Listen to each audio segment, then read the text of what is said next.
대한민국 차세대 전투기 사업 KF-X는 대한민국이 전세계 어느 국가에서도 생산되지 않는 수준의 전투기를 만들어 공군의 전투력 향상 및 앞선 기술력을 바탕으로 전투기 대규모 수출까지 목표로 한 야심찬 계획이었습니다.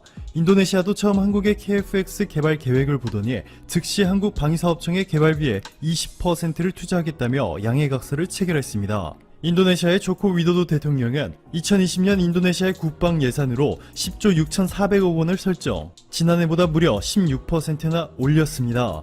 글로벌 시장조사 전문회사 Forecast International이 발표한 자료에 따르면 군용기 시장 점유율은 미국의 록히드 마틴이 거의 절반 가까이를 차지하고 있고 보잉과 에어버스까지 합하면 70%에 육박하고 있습니다. 이렇게 미국과 유럽의 소수회사들이 글로벌 시장을 독점하다 보니 해마다 전투기 가격이 무섭게 상승하고 있어 인도네시아 입장에서는 이들을 구매할 예산이 상당히 버거운 상황이죠. 더군다나 인도네시아는 2023년까지 40조 원을 투자해 인도네시아의 수도를 기존 자카르타에서 옆에 있는 보르네오 섬으로 이전하는 40조 수도 이전 프로젝트를 진행 중이기 때문에 현금이 상당히 부족한 상황입니다.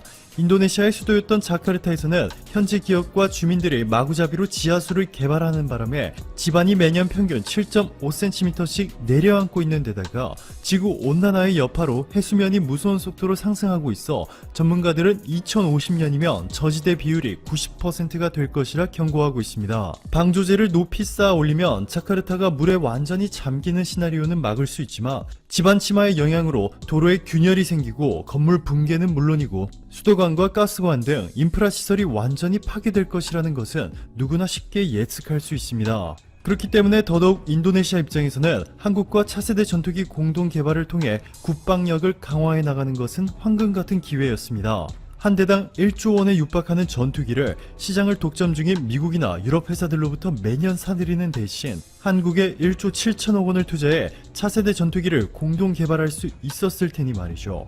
그런데 인도네시아는 지난해 약속했던 개발비용 분담금 1조 7천억 원 중 고작 13%인 2272억 원만 납부했고 최근에는 개발 사업에 공동으로 참여하기 위해 한국에 보냈던 인도네시아 기술 인력 114명 모두가 인도네시아로 돌아갔다는 충격적인 소식이 전해졌습니다. 인도네시아 엔지니어들이 한국을 떠난 시점이 3월 첫째 주인데요. 한국과 인도네시아의 신규 확진자 그래프를 비교해서 보시면 인도네시아 엔지니어들이 떠날 당시 한국에서는 코로나19 신규 확진자가 급증한 반면 인도네시아에서는 확진자가 거의 나오지 않은 것으로 보고됐습니다. 이 때문에 인도네시아 기술진들이 안전을 위해 한국을 잠시 떠난 것이라는 의견도 제기되고 있지만 보시는 것처럼 현재 한국에서는 코로나19의 확산이 거의 잡혀가는 반면 인도네시아에서는 일일 신규 확진자가 1200명을 웃돌고 있습니다. 인도네시아 엔지니어들이 한국을 떠난 3월 한국이 인도네시아보다 확진자 수가 많이 보고됐던 것은 그만큼 한국이 코로나19 검사를 공격적으로 빠르게 시행했기 때문인 것이고 오히려 진단키트가 부족해 검사조차 제대로 할 수 없었던 인도네시아가 코로나19에 감염될 확률이 더 높았을 것입니다. 이 때문에 인도네시아 정부의 엔지니어 철수 결정에 과연 인도네시아가 한국과 공동개발을 이어나갈 의지가 있는지 한국과 재협상을 통해 인도네시아의 분담금을 깎으려 하는 건 아닌지 의문이 제기되고 있습니다. 인도네시아의 이러한 행동이 더욱더 충격적인 것은 이번 코로나19 사태를 겪는 동안 한국이 인도네시아에 상상 이상의 도움을 주었기 때문이죠. 방호복이 현저하게 부족한 인도네시아와 방호복 공동 생산체제를 구축해 인도네시아에 있는 한국 봉제업체들이 한국에서 원단을 들여와 방호복을 만들어 일부는 한국에 나머지 일부는 인도네시아 정부에 지원하는 방식으로 상당한 물량을 공급해 주었습니다. 이뿐만이 아니라 자카르타 북부의 작은 마을에 불닭볶음면 수십 상자 와 마스크 수백 장을 선물하자 해당 마을 이장 한 로아디 씨는 한국이 우리 마을까지 챙겨주니 너무 고맙다 라며 고개 숙여 감사의 인사를 전했습니다. 의료 장비뿐만 아니라 식량도 부족한 인도네시아의 한센 마을에는 쌀과 라면, 마스크와 손소독제가 담긴 검은 봉지를 나눠준 것도 바로 한국인. 그럼에도 인도네시아는 최근까지 한국에 미납금을 내지 않고 버티다가 인도네시아 기술진 114명을 한국서 떠나라는 명령까지 내린 데 이어서 대우조선해양에 추가로 주문한 1400톤급 잠수함 세척과 관련해서도 계약금을 내지 않고 있습니다. 자, 그런데 조만간 인도네시아 정부가 한국의 요구대로 기존 분담금을 낼 수밖에 없는 상황이 만들어지고 있죠. 현재 인도네시아에는 미국이나 중국이 아닌 한국의 백신 개발에 의존하려 하고 있습니다. 인도네시아 현지 언론 자카르타 포스트는 조코 위도도 인도네시아 대통령의 발언을 인용해 인도네시아보다 인구가 많은 나라는 자국민의 우선순위를 둘 것이기 때문에 인도네시아보다 인구수가 적은 국가와 백신 개발 협력 체제를 구축해야 한다 라며 인도네시아의 많은 국영기업이 코로나19 백신 개발을 위해 한국의 여러 기업과 협력하고 있다 전했습니다. 즉 현재 코로나19 백신 및 치료제 기술 분야에서 앞선 국가 미국, 중국, 한국 이 세 국가들 가운데 인도네시아보다 유일하게 인구수가 적은 한국과 손을 잡겠다는 것입니다. 그래야 백신 개발에 성공한 이후 인도네시아 국민들이 개발 즉시 백신을 받을 수 있을 것이라는 계산이 나오기 때문이죠.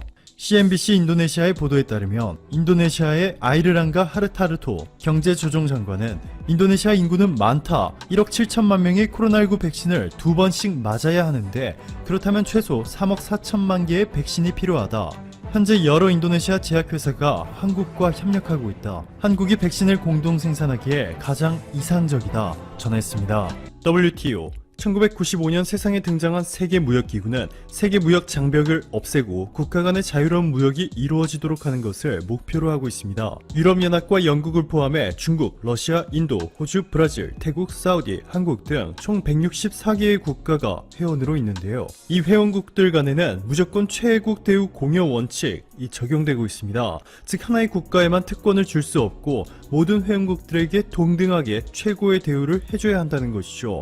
WTO의 1인자, WTO의 초대 사무총장은 바로 아일랜드 출신의 피터 서덜랜드, 세계화의 아버지라고도 불리는 그는 35세의 나이로 아일랜드 최연소 법무장관에 올랐고 영국의 초대형 글로벌 석유회사 BP의 회장직뿐만 아니라 세계 최고의 투자은행 골드만삭스 인터내셔널의 회장직을 무려 20년 동안이나 맡은 인물입니다. 이후 뉴질랜드의 마이크 무어, 태국의 수파차이 파닛 차팍, 프랑스의 파스칼 라미, 그리고 지난 2013년부터 현재까지는 브라질의 호베르토 아제베두가 WTO 사무총장직을 맡고 있습니다. 그런데 호베르토 WTO 사무총장이 최근 임기를 1년 남겨두고 돌연 사임하겠다는 뜻을 밝혔습니다. 비공식으로 진행된 WTO 대표단 회의에서 원래 임기 만료일은 내년 8월이지만 올해 8월 31일을 마지막으로 WTO 사무총장직을 내려놓겠다고 발표했습니다. 현재 WTO가 사실상 마비되어 버렸기 때문인데요.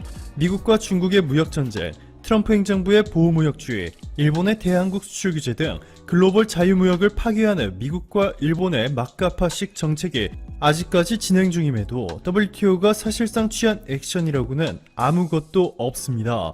이렇다 보니 현재 WTO를 식물기구라 부르며 WTO가 왜 있는지 모르겠다 라는 WTO 무용론까지 확산되고 있습니다. 결정적으로 현재 WTO는 아무것도 할 수 없는 상태죠. WTO가 존재하는 가장 중요한 이유가 바로 국제 간 무역 분쟁에서 대법원 역할을 한다는 것인데 판결을 위한 위원 7명 중에서 임기가 만료돼 3명밖에 남지 않았는데도 미국의 동의 없이는 선임조차 할 수 없는 체제입니다. 다수결이 아닌 만장일치의 법칙을 따르고 있기 때문에 한 국가라도 반대하면 지금처럼 WTO 전체가 마비되어 버릴 수 있다는 치명적인 약점을 갖고 있습니다. 여기에 최근 코로나19의 세계적 확산으로 세계 무역이 30% 넘게 추락할 수도 있다는 전망이 나오면서 호베르토 아제베두 WTO 사무총장이 견디지 못할 압박에 시달린 것으로 전해졌습니다. 결국 이번 달 8일부터 다음 달 8일까지 WTO의 164개 회원국들에서 후보를 선출해 최종 1명을 가려내게 되는데 현재까지는 멕시코의 헤수스 세아데 외교부 북미 외교차관, 나이지리아의 응고지 오콘 조이웰라, 세계 백신 면역 연합 이사장, 이집트 외교부 출신의 하미드 맘두 변호사, 몰도바의 투도르 울리아노브스키 전 주 제네바 몰도바 대사가 후보로 등록되어 있는 상황입니다. 현재 한국에서는 김현종 청와대 국가안보실 제2차장과 유명희 통상교섭본부장이 유력한 후보로 거론되고 있는데요. 이미 사실상 한국에서 최초의 WTO 사무총장이 나올 것이라는 의견에 상당한 무게가 실리고 있습니다. WTO가 사실상 완전히 기능 마비 상태로 코로나19가 확산하는 동안 아무것도 하지 못하고 있는 상황 속에서 한국의 유명희 통상교섭본부장의 생각은 조금 달랐습니다. 한국을 제외한 전 세계 대부분의 국가가 외국인은 물론 자국민들의 이동조차 막는 강력한 봉쇄 조치를 취하고 있을 때 유명희 본부장의 리더십을 통해 한국의 주도 아래 한국, 싱가포르, 호주, 뉴질랜드가 상품과 서비스의 흐름 및 필수적인 인력 이동을 원활하게 하기 위한 행동 계획에 관한 공동 강요 선언문 을 채택하고 국가 간 필수 인력 이동 원활화 및 상호 간 무역과 투자를 확대하기 위해 불필요한 규제 최소화까지 이끌어내는데 한 번에 성공했습니다. 이어서 G20 통상장관 회의에도 유명희 본부장이 참석했고 회의 끝에 미국, 유럽, 영국, 캐나다 등 세계 최강 20개국들은 한국의 주도로 만든 글로벌 무역 가이드라인이 다수 포함된 내용의 합의문을 채택한 쾌거를 이뤄냈습니다. 사실상 WTO가 해야 할 역할들을 한국이 해낸 것인데요. 유명희 본부장의 개인적 역량도 WTO 차기 사무총장 후보들과 비교해 단연 돋보이고 있습니다.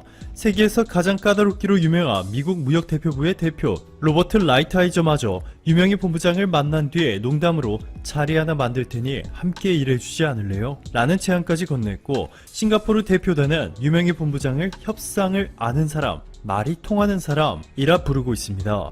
그렇다고 해서 일본처럼 모든 것을 상대국에 퍼주는 퍼주기 외교를 하지도 않았죠. 유명희 본부장은 아시아 최초로 한국이 이스라엘, 영국, 중남미 5개국과 한 번에 FTA 체결을 성공시킨 데 이어서 인도네시아와는 FTA보다 강력한 세파를 체결하는 동시에 최국 대우를 받기로까지 약속받았습니다. 모두 한국에 유리한 조건으로 말이죠. 이렇게 한국의 유명희 본부장의 차기 WTO 사무총장으로 유력해지고 있다는 소식이 전해지자 일본은 그야말로 초비상사태에 빠졌습니다. 일본을 WTO에 제소한 한국의 대표가 바로 유명희 통상교섭본부장이기 때문이죠. 유명희 본부장은 일본을 WTO에 제소하면서 이렇게 말했습니다. 일본의 수출 규제는 한국을 직접적으로 겨냥한 차별적인 조치다. 정치적인 목적으로 교역을 악용하는 일본의 행위가 반복되지 않도록 하기 위해 일본을 WTO에 제소한다.